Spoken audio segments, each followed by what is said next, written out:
You're watching CarTell TV and I'm Jenny. If you're pumped about cars like we are, then hit that subscribe button. Today I'm checking out the 2024 Hyundai Kona Electric Premium with extended range. Now I know we've often sung praises for Hyundai here at CarTell TV, and there's a solid reason for that. Hyundai consistently rolls out impressive rides, and it feels like they're always upping their game year after year. The Kona has been a fan favorite, and with Hyundai's cutting-edge approach in the EV market, combining these two strengths should deliver us something truly exciting. Before we delve in, here's a quick message from this video sponsors, AmpCharge. At CarTell TV, we not only champion great drives, but also reliability and convenience. That's why we partnered with Ampol and their AmpCharge EV charging sites. Rolling out across Australia and boasting ultra-fast chargers, it's our trusted choice. And here's the best part. Every site has an Ampol foodery, where you can grab a quality coffee or snack while you charge. The journey doesn't stop there. With the Ampol app, you can find your nearest charger, check availability, and manage your charging session from start to finish. So drive into the future with reliability and convenience, just like we do at CarTell TV.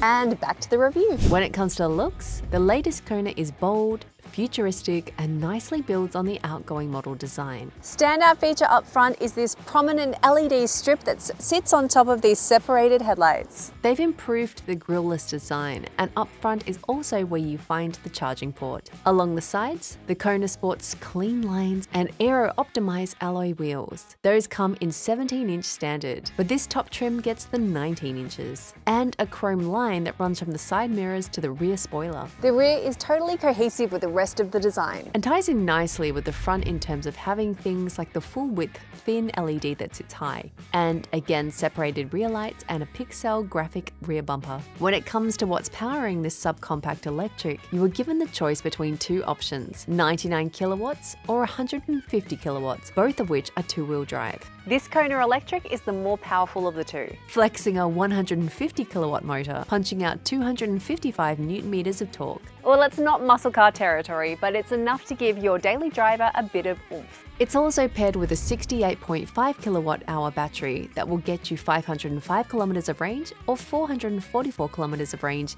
WLTP. There's about a 50 kilometer difference in range if you get the 17-inch alloys as opposed to the 19 inches. Obviously, the smaller alloys giving more range. As I mentioned before, there is a smaller battery power combo that gives you 99 kilowatts of power along with the same 255 newton meters of torque. It has a smaller 48.5 kilowatt hour battery that gets you just 370 kilometers of range WLTP. Despite being a smaller battery, it's still got a decent range and should meet the needs of most people. Charging will max out at a speed of around 100 kilowatts. Hyundai have opted for a slower architecture in this car, which limits the charge speeds you can get out of it. A bit of a shame considering we see some of the best charging speeds on the market in their Ioniq and Genesis vehicles. So a fast charger at the full 100 kilowatts will get you from 10 to 80% in just 45 minutes. This will give you enough time to check out Ampol Foodery for delicious food options, beverages, or even a barista-style 100% Arabica coffee while you wait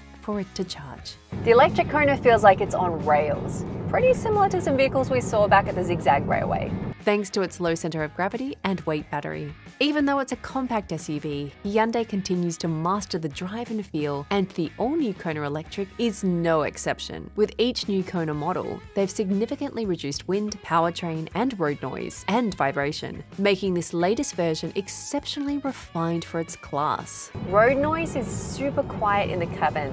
It's just that lovely, intentional electric hum. Suspension is brilliant, and that's because Hyundai do a lot of tests to custom tune them, especially for our Australian roads. One of my faves is the regen braking. Hyundai has several adjustable levels in what they call iPedal drive. Shifting between modes is simply done using the paddle shifters. 0 to 100, 7.9 seconds. Not blistering, but it's sprightly enough to beat that old hatchback at the lights. Kona Electric Extended Range now offers towing. It can tow up to 750 kilos with a braked trailer and up to 300 kilograms unbraked. Not sure how this will affect range. You can easily flick between the 4 drive modes, Eco, Normal, Sport, and Snow. Jumping into the 2024 Hyundai Kona Electric, it feels like a leap forward compared to the old models. The Kona Electric interior is modern and spacious, akin to the hybrid and petrol current versions. definitely making the older generations feel a bit outdated. There is a lot more space throughout now, particularly that the new Kona Electric has the battery mounted across the floor plan. And having the shift-by-wire setup here means that the center console is much lower and creates much more space in the cabin. Up front, the seats are super comfy, perfect for long drives, and adjustable enough to suit drivers of any height. Plus, the return to actual buttons for climate control and drive modes is such a welcome return. I was never a fan of touchscreen.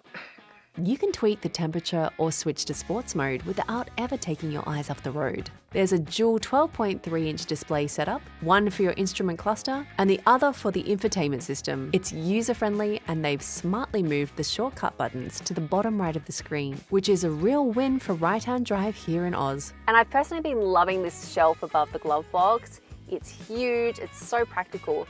I just wish it had a little bit of grip to stop things from sliding around when you're driving. Oh, and it has a light. The layout and functionality is perfect, but there are still a few hard plastics around. Back seats, the Kona does really well. Super spacious and comfortable back here. Nice amount of light, headroom, legroom, all the amenities you'd want plus more. There's actually an AC power point and USB-C chargers, air vents, seat pockets, bottle holders on the doors, armrests with pockets in them, cup holder and armrest, functional middle seat, and mine has heated seats. The boot is spacious and has a full-size spare. And Hyundai's not skimping on safety either with the electric Kona. Highlights include forward collision avoidance, smart cruise control with machine learning, and a blind spot view monitor, which is a brilliant feature you see on higher-end models like the Santa Fe, and it's now on the Kona. Drive-away pricing for Kona Electric starts at $58,000, but our decked-out premium trim rings in at $74,000. And it's nice to see a non-Chinese option that's starting in the mid-50s. But the premium definitely sits in the higher price category, competing against its bigger, somewhat better sibling, the Ioniq 5. With its sleek design, robust powertrain, and dynamic driving features, it is a standout in the compact EV market. With so many EVs being introduced by so many manufacturers, with what feels like every month, Hyundai have brought to the table a much more affordable option in its segment, which carries much of the cool Hyundai features from its other EVs. Ultimately, Hyundai's latest electric SUV blends style, performance, and sustainability effectively, making it a great choice for those wanting to switch to electric without sacrificing daily driving enjoyment and convenience. With so many EVs in that 50 to 60-ish price bracket, the one thing about Hyundai is they've really established themselves as EV specialists. And so, to me, that puts them a little bit above some of the competition. Thanks again for watching, and we'll see you next time. Peace.